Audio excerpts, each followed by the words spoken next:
sila bunit bimbang pisah jingi kane baro kade nakadau ka jingi wat muat berkat kala subya pi banyak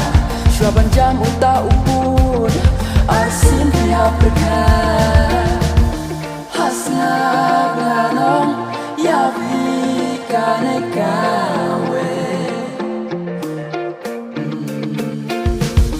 pidei banken mau pa kane kawe in ya mi mei in ya mi mei in ya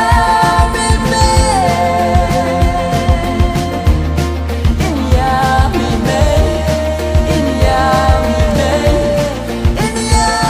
mi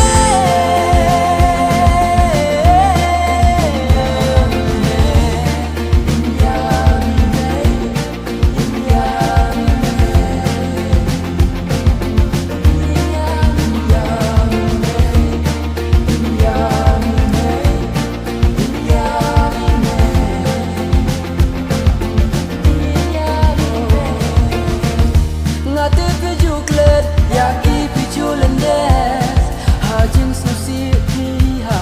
ya pi kashot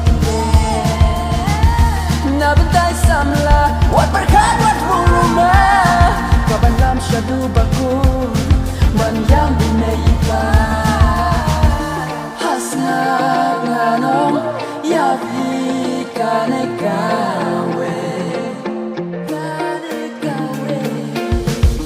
pidei banken mau pa